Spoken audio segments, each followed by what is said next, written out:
Have you ever had that strange feeling of losing your sanity, but in such a gradual and subtle way that you barely notice? I'm not talking about dramatic madness, the kind we see in movies, with screaming and obviously disturbed behaviors. I'm talking about something much more insidious and dangerous, a slow and constant erosion of our ability to concentrate, our capacity to feel genuine satisfaction, our connection to reality. It's as if we're being gently pushed into a permanent state of mental confusion, but with a smile on our face and a phone in our hand. Imagine for a moment your morning routine. You wake up, and before you even get completely out of bed, you're already checking notifications on your phone. Your mind is still processing the awakening, but your fingers are already automatically sliding across the screen, consuming fragments of information that make no sense together. A photo of someone's breakfast whom you barely know, an alarming news story about a crisis on the other side of the world, a funny video of an animal doing something unusual, an advertisement for a product you didn't even know you needed. Within minutes, your brain has already processed dozens of completely disconnected stimuli, creating a mental cacophony that will remain with you for the rest of the day. This is not just a matter of modern distraction. What we are experiencing represents a fundamental transformation in how our species experiences reality and maintains its mental sanity. For millennia, human madness was something clearly defined and identifiable. When someone lost the reason, it was evident to everyone around them. The person talked to themselves, had bizarre behaviors, completely lost contact with consensual reality. Society had mechanisms, albeit imperfect, to deal with these extreme cases. But what happens when an entire society begins to experience a form of madness so normalized that it becomes practically invisible? What happens when the symptoms of mental deterioration are not only accepted, but actively encouraged and rewarded by the economic and social system? We are witnessing exactly this, the first form of collective madness in human history that comes disguised as technological progress and entertainment. To understand the magnitude of this transformation, we need to go back a few centuries in time. In pre-industrial societies, the human mind was adapted to a relatively stable and predictable environment. People lived in small communities where they personally knew most of the individuals they interacted with. The pace of life was dictated by the natural cycles of day and night, seasons, biological processes.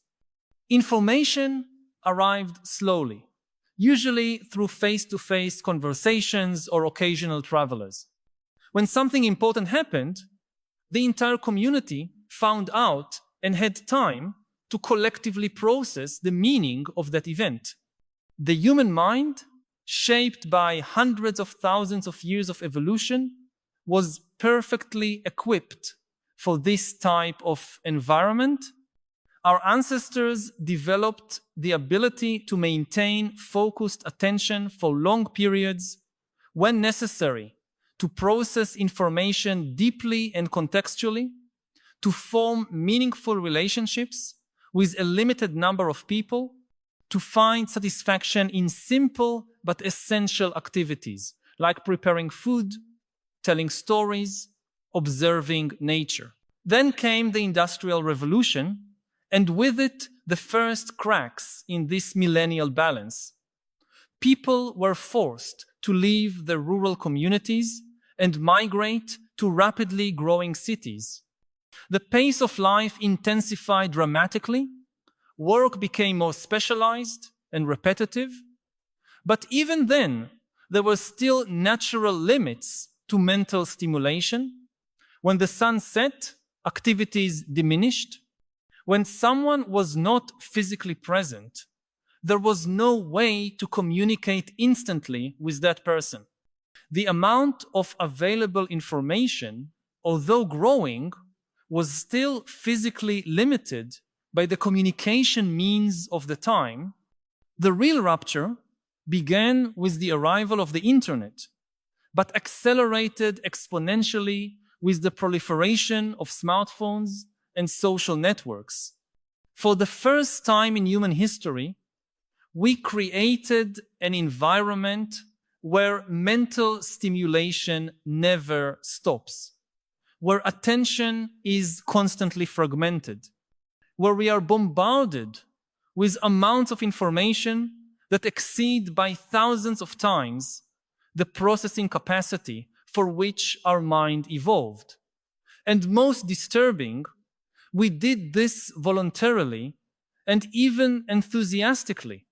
Social media algorithms discovered something that psychologists took decades to understand completely, that the human mind is naturally attracted to stimuli that provoke intense emotions, especially those related to fear, anger, envy, or desire. These algorithms were not designed with the deliberate goal of harming our mental health, but rather to maximize the time we spend on platforms, which in turn maximizes advertising revenue. However, the result is the same: the creation of a digital environment that systematically exploits human psychological vulnerabilities. Consider for a moment how our brain's reward system works. During evolution, we developed a sophisticated system based on dopamine release that motivates us to seek resources essential for survival: food, shelter, reproductive partners, social status. This system was calibrated for a world where these resources were scarce and their acquisition required real and sustained effort. When our ancestors found ripe fruits or managed to hunt an animal, the brain released dopamine, creating a sensation of satisfaction and pleasure that encouraged them to repeat these behaviors. The problem is that modern digital technologies hijack this primitive reward system, offering constant and easy stimuli that trigger dopamine release without us having to make any real effort or obtain any genuine benefit. Each like, each comment, each notification activates the same neural circuits that were activated when our ancestors found valuable resources. But unlike those ancestral resources, which were naturally limited and required effort to obtain, digital stimuli are infinite and instantaneous.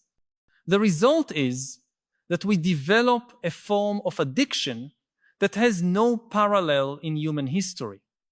We are not addicted to specific substances, but to artificially induced mental states of stimulation and social validation. We spend hours a day in a state of anxious expectation, constantly checking our devices for the next dose of dopamine. Our tolerance gradually increases, requiring increasingly intense stimuli to produce the same sensation of satisfaction. And when we don't have access to these stimuli, we experience something similar to withdrawal symptoms: anxiety, irritability, sense of emptiness. But perhaps the most disturbing aspect of this situation is that it comes disguised as normality and even social success. Unlike other addictions, which are socially stigmatized, addiction to digital technology is not only accepted, but actively celebrated. People who spend 10 hours a day looking at screens are considered connected and updated. Teenagers who have thousands of followers on social networks are seen as popular and successful. Companies that can more effectively capture human attention are admired as innovative and valuable. We have created a culture where the symptoms of mental health deterioration are reinterpreted as positive characteristics. The inability to maintain focused attention for more than a few minutes is called multitasking. The compulsive need to document and share every moment of life is seen as social and expressive. The constant anxiety caused by exposure to an infinite stream of alarming information is normalized as being informed. Growing social isolation, masked by hundreds of online friends, is considered a modern and efficient form of socialization. I want to pause for a moment to ask, do you also feel this profound disconnection in your daily life? This sensation that despite being more connected than ever through technology, something essential has been lost along the way? I know it can be difficult to put into words. Many of us carry this weight in silence, believing we are the only ones to feel this particular emptiness. But you are not alone in this. If this feeling resonates with you, share your experience in the comments. It can be as simple as writing, "I feel this disconnection when," and completing with your personal experience. Your comment might be exactly what another person needs to read today to feel they are not alone in their struggle. Sometimes naming what we feel is the first step to transforming it. The phenomenon we are observing is not limited to individual technology use.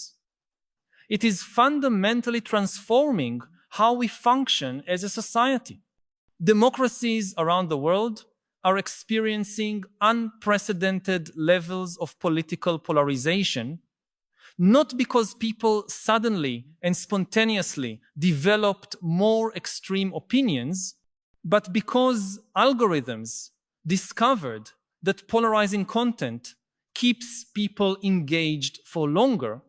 Social movements form and dissipate with disconcerting speed, driven by waves of indignation that spread virally before any fact-checking or thoughtful reflection can occur. We are witnessing the emergence of a completely new form of collective psychosis, where millions of people can simultaneously be convinced of absurd conspiracy theories or mobilized for impulsive actions based on incomplete or distorted information.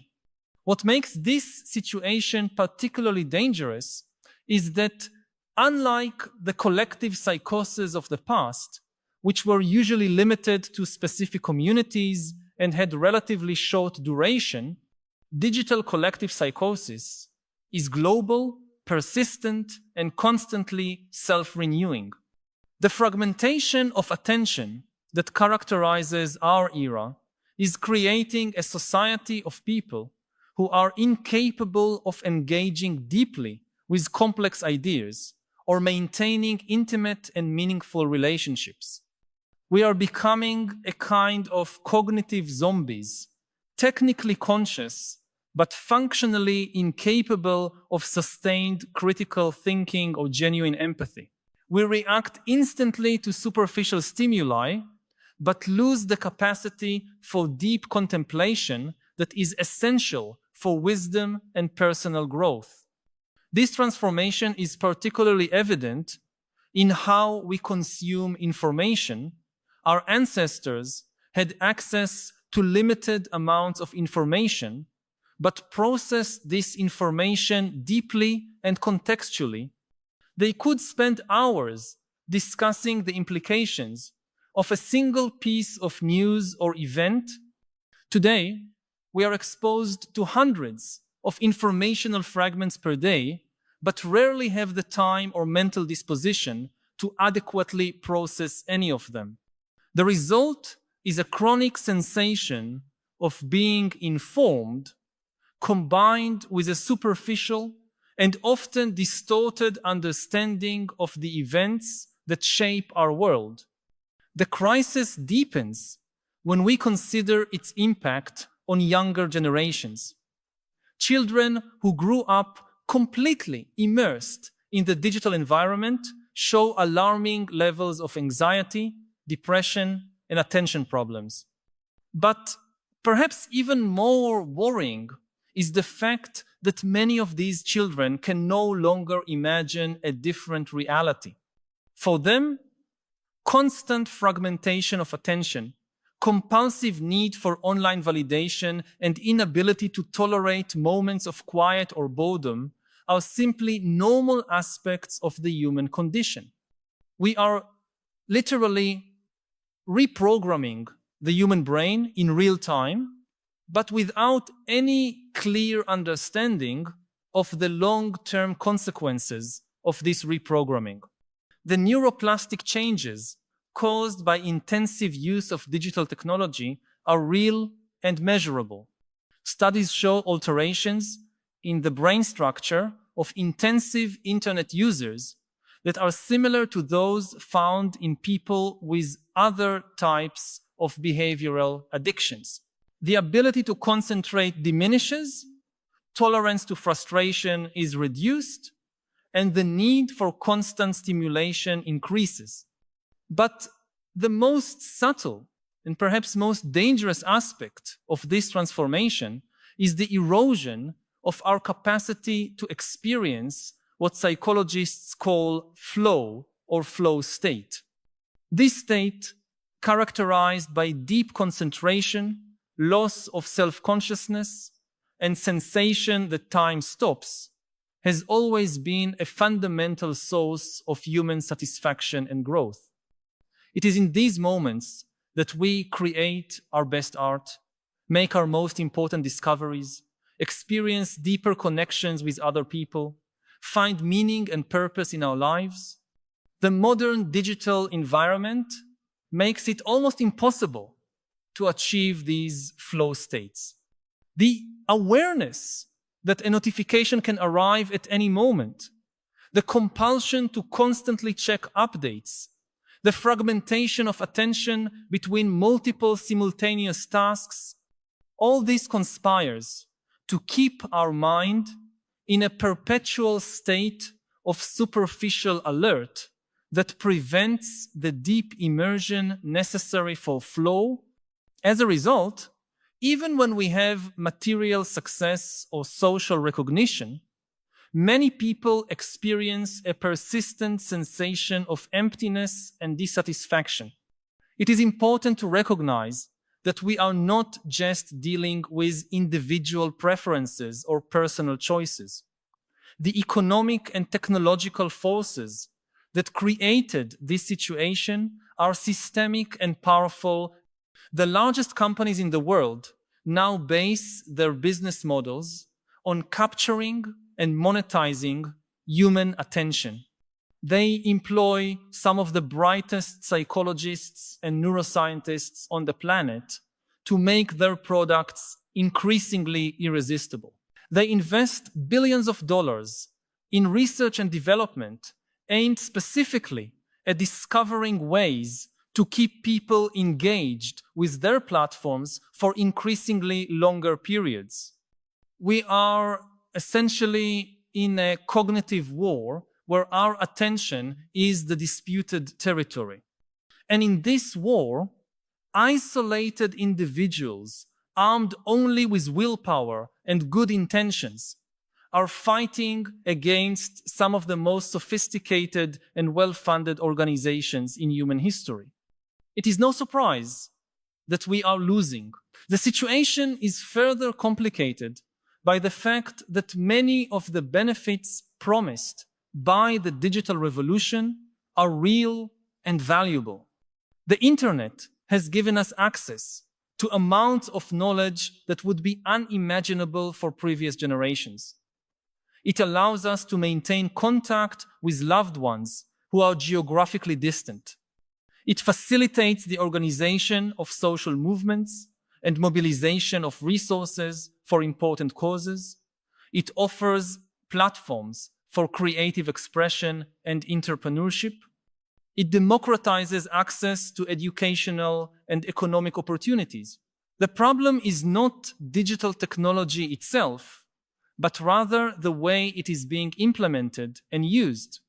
We are seeing a version of technology that has been optimized to maximize short-term profits, not to promote long-term human well-being.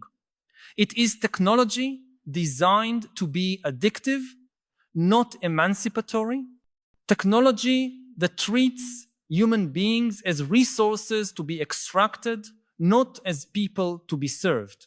We need to understand that we are at a crucial inflection point in human history. The next decades will determine whether we will be able to domesticate these powerful technologies and direct them toward purposes that truly benefit humanity, or whether we will allow them to continue eroding our capacity for thinking, connection, and well-being. This is not a technical or economic question, but a fundamentally ethical and existential question about the kind of species we want to be and the kind of future we want to create. The first stage in dealing with this crisis is developing greater awareness about what is happening. This means recognizing that many of the difficulties we are facing, whether anxiety, difficulty concentrating, sense of isolation, or chronic dissatisfaction, are not personal failures, but rather predictable symptoms of living in an environment that is not aligned with our basic psychological needs. It means understanding that our relationship with digital technology needs to be deliberate and intentional, not passive and automatic. We also need to develop new practices and habits that help us recover our capacity for focused attention and authentic connection. This may include regular periods of digital disconnection, contemplative practices like meditation, activities that require sustained concentration like deep reading or learning complex skills, and deliberate investment in face-to-face relationships. These are not perfect or complete solutions, but they are ways to create spaces of resistance within a system that would otherwise consume us completely. On a larger scale, we need to begin demanding that technology companies take responsibility for the impact of their products on mental and social health.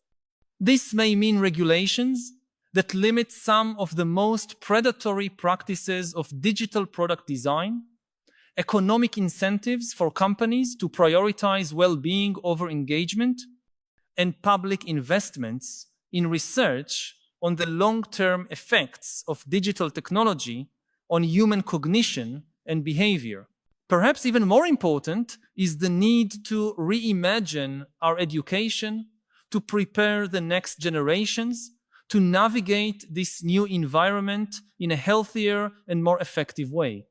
This means teaching skills like focused attention, critical thinking, digital literacy, and emotional intelligence from early on.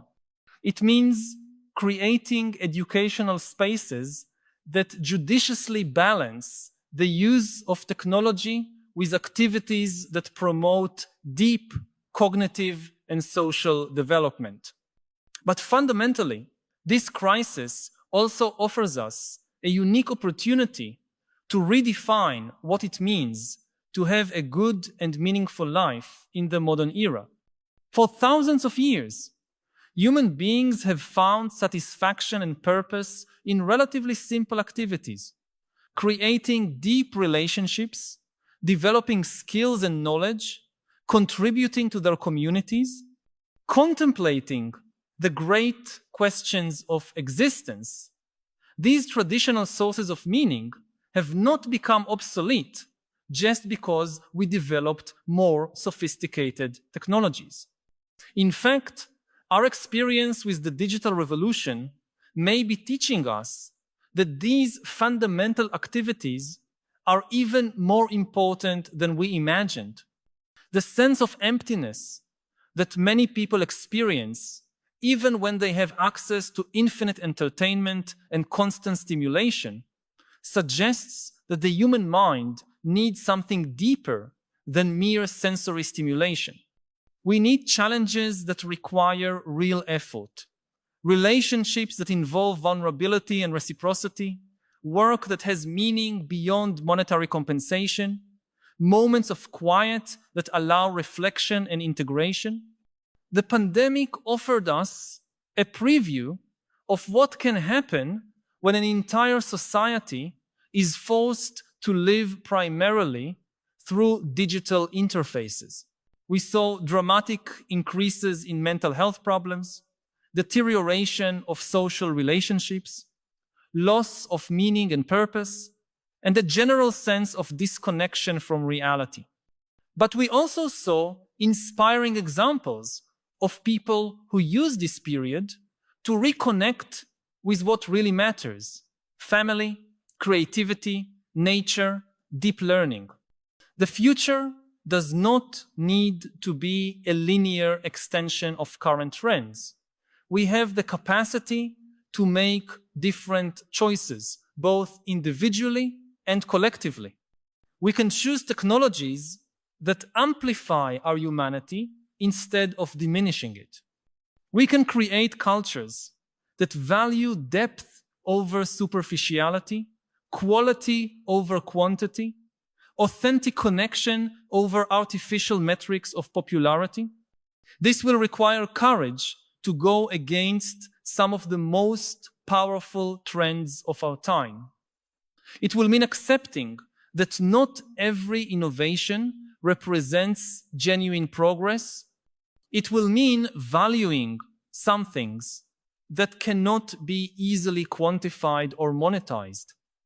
Wisdom, contemplation, deep relationships, connection with nature, sense of transcendent purpose.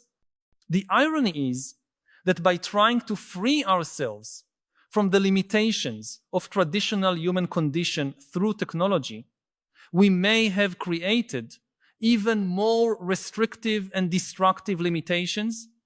The search for constant stimulation and validation has made us less capable of experiencing lasting satisfaction. The attempt to connect with everyone has left us lonelier than ever. The promise of instant access to information has left us less wise and more confused. Recovering our collective mental sanity will require us to recognize these ironies and make peace with some fundamental aspects of the human condition that cannot be technologically overcome. There will always be limits to what we can know and control.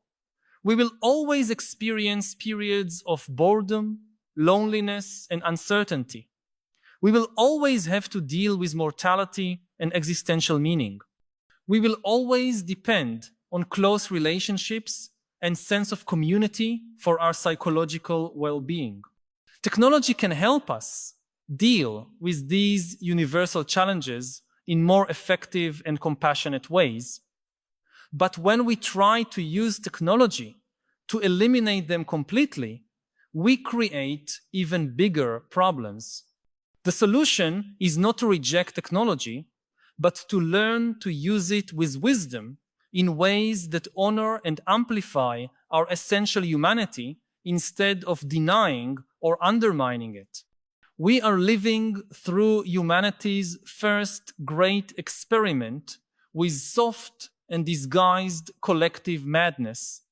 Unlike the dramatic explosions of irrationality that marked previous periods of history, our version of collective madness comes with a smile, offers constant entertainment, and promises to keep us connected and informed.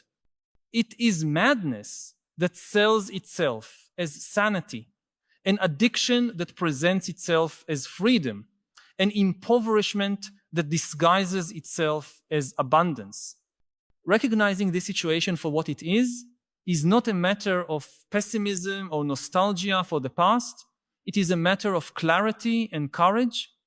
It is the first necessary step to recover our capacity for clear thinking, authentic connection, and lasting satisfaction. It is the foundation for building technologies and cultures that truly serve long-term human interests. If these reflections have touched something you have been feeling, but perhaps have not found words to express, know that you are not alone. By subscribing to the channel, you will connect with a growing community of people who share your concerns and your desire for a deeper understanding of the philosophical challenges of our time. Each week, we meet here to explore together the great questions that define our era and to seek not only understanding, but also wiser ways to live amid the transformations we are witnessing. This is not just a channel, but a space for dialogue and collective growth. Join us on this continuous journey. Subscribe so we can continue this essential conversation about how to live with more wisdom and purpose in a world that often leaves us disoriented and divided. The road ahead will not be easy. It will require us to question many of the basic assumptions about progress, success, and happiness that our current culture takes for granted. It will require us to develop new forms of resistance against extremely powerful economic and technological forces. It will require us to recover skills and values that our civilization is rapidly losing. But it also offers the possibility of a richer, more meaningful, and more genuinely satisfying life than anything mere digital stimulation can provide. It offers the chance to reconnect with deep aspects of human experience that have remained constant through all historical transformations.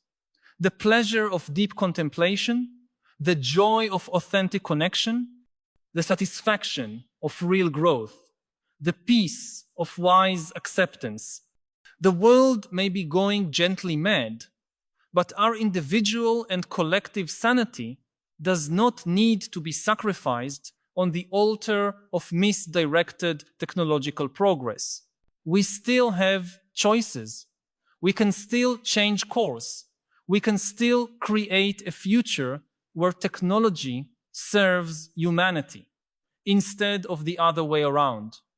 But only if we begin by honestly recognizing where we are and having the courage to imagine and build something different. This transformation will require us to rethink some of the most fundamental concepts that govern our civilization. Take the concept of efficiency, for example. Our culture is obsessed with doing things faster, processing more information in less time, connecting more people instantly, increasing productivity in all areas of human life. But efficiency for what? If we are efficiently destroying our capacity for attention, efficiently eroding our social connections, efficiently generating anxiety and dissatisfaction, then our efficiency has become counterproductive. We need to rediscover the value of deliberate slowness, intentional inefficiency, productive waste of time on activities that do not generate measurable economic value, but that are essential for psychological well-being and spiritual growth.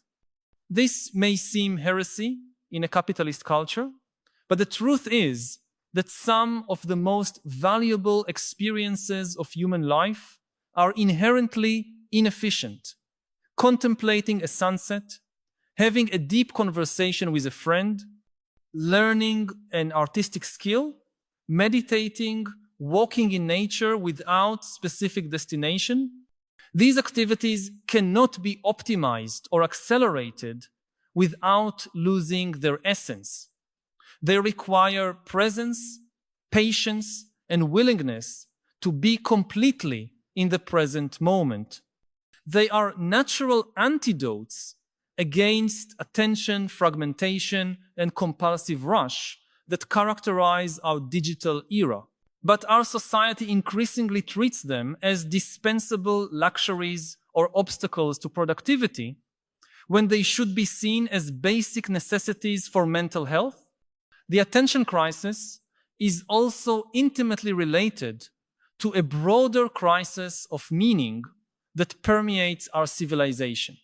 For thousands of years, human beings found purpose through shared collective narratives, religions, cultural traditions, political ideologies, extended family structures, identification with local communities.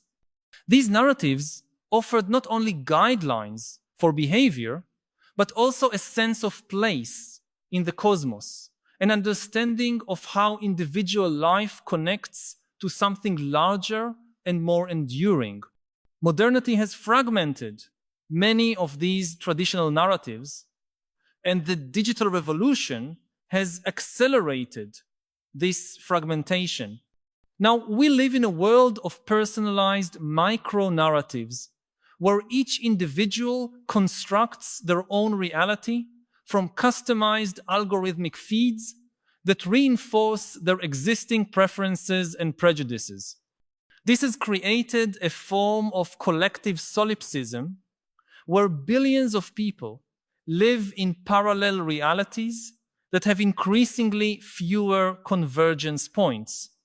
The result is a society where it is increasingly difficult to establish shared basic facts, much less common values or goals. When each person lives in their own informational bubble, constructed by algorithms that prioritize engagement over accuracy, we lose the capacity for genuine democratic functioning. Democracy requires not only formal institutions of representation, but also a culture of rational dialogue based on shared factual premises. We are witnessing the emergence of something we can call algorithmic authoritarianism, where decisions about what we see, what we buy, who we connect with, and even how we feel are increasingly delegated to automated systems that optimize for metrics that do not necessarily align with our long-term interests. This is a type of social control much more subtle and penetrating than traditional forms of authoritarianism, because it does not require explicit force or obvious censorship.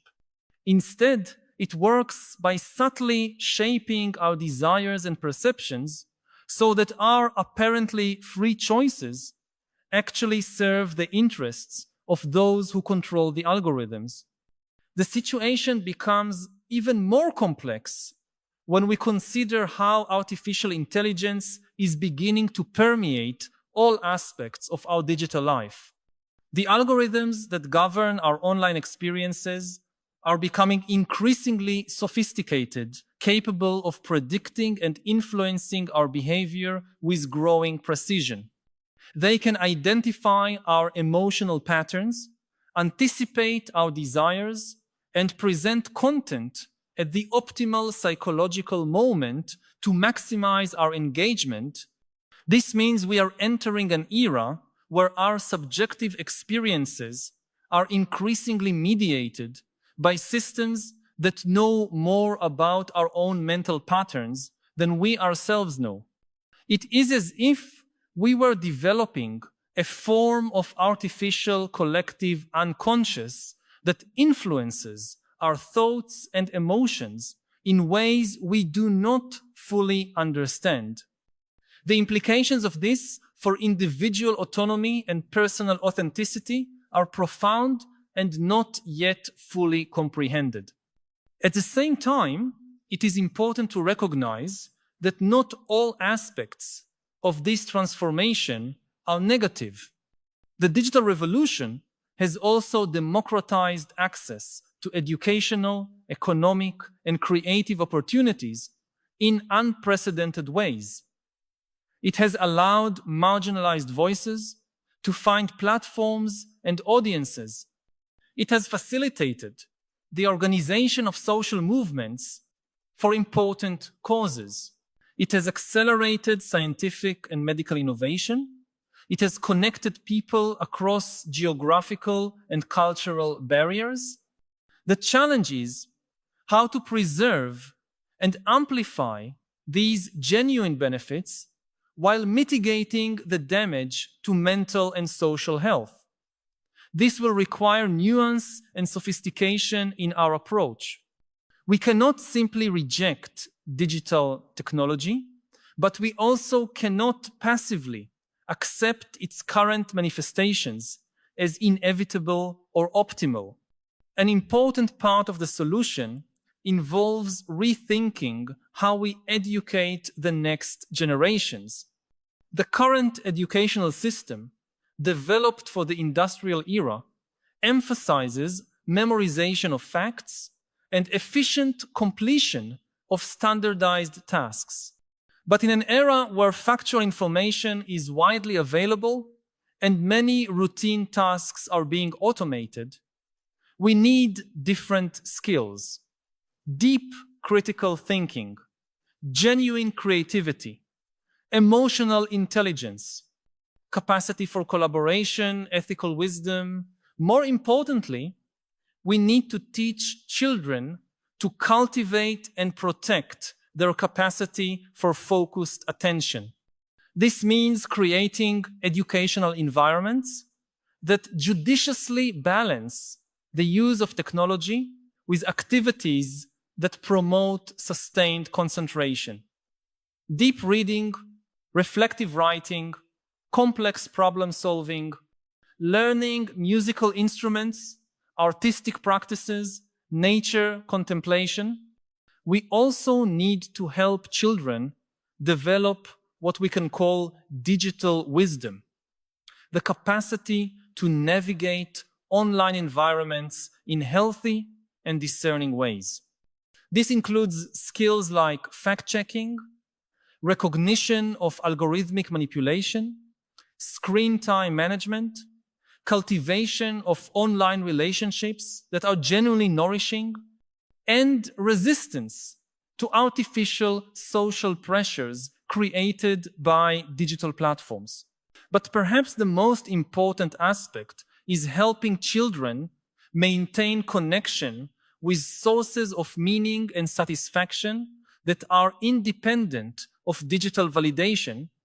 This means cultivating deep face-to-face relationships, developing competencies in physical and creative activities, finding purpose through contribution to causes greater than themselves, and learning to value moments of quiet and reflection.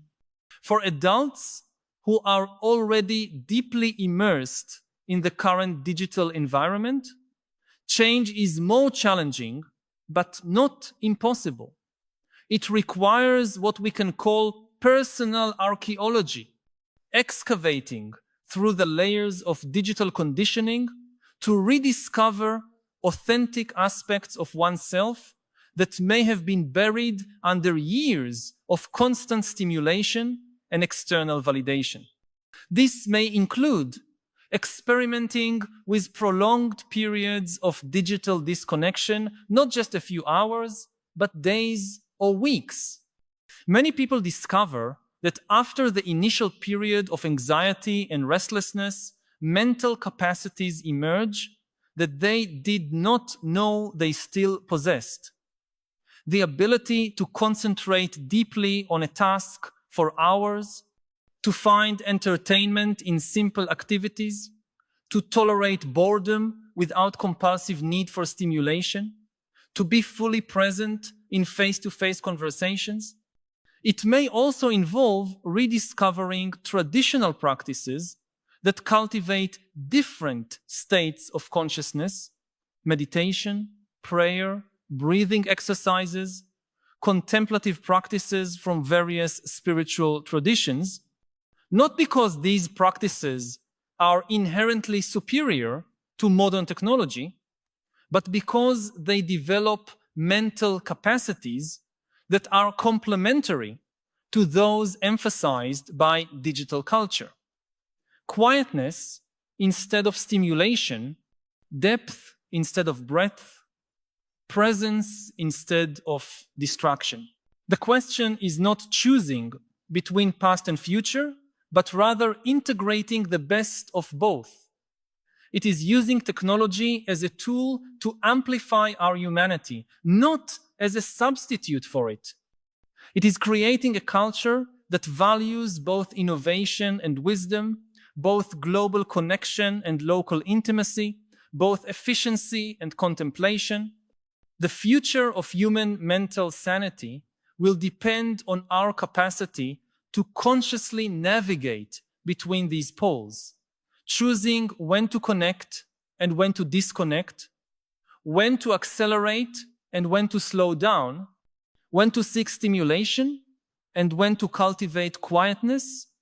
It will be a skill that requires constant practice and continuous refinement, like learning to play a musical instrument or maintaining a healthy relationship. We are only at the beginning of this great experiment with digital technology and its implications for human consciousness. The next decades will bring developments that we cannot even imagine currently: immersive virtual reality, brain-computer interfaces, even more sophisticated artificial intelligence, biological modification technologies. Each of these innovations will offer both extraordinary opportunities and significant risks. Our task is not to try to predict or control all these future developments, but rather to build the wisdom and discernment necessary to navigate whatever future emerges. This means cultivating a deep understanding of human nature, the values we want to preserve and promote, and the difference between change that represents genuine progress and change that simply represents novelty or profitability. In the end, the central question is not technical, but deeply philosophical and spiritual. What kind of human beings do we want to be? What kind of society do we want to create? What kind of future do we want to leave for the next generations? The answers to these questions will determine how we use the powerful tools we are developing and whether they will serve us or whether we will serve them. The soft madness that permeates our era is both symptom and opportunity. It is a symptom of a profound imbalance between the pace of technological change and our capacity for psychological and social adaptation. But it is also an opportunity to develop more mature and wise forms of relationship with technology and with ourselves. It is a chance to consciously integrate the best of ancient and modern worlds, creating something that is genuinely new and valuable. This integration will not happen automatically. It will require intention, effort, and courage. It will require us to question basic assumptions about progress and success. It will require us to prioritize long-term well-being over immediate gratification. It will require us to value human qualities that cannot be easily quantified or monetized. But if we can do this, if we can learn to use technology with wisdom instead of being used by it, we can create a form of civilization that is richer, more satisfying, and more genuinely progressive than anything that has ever existed.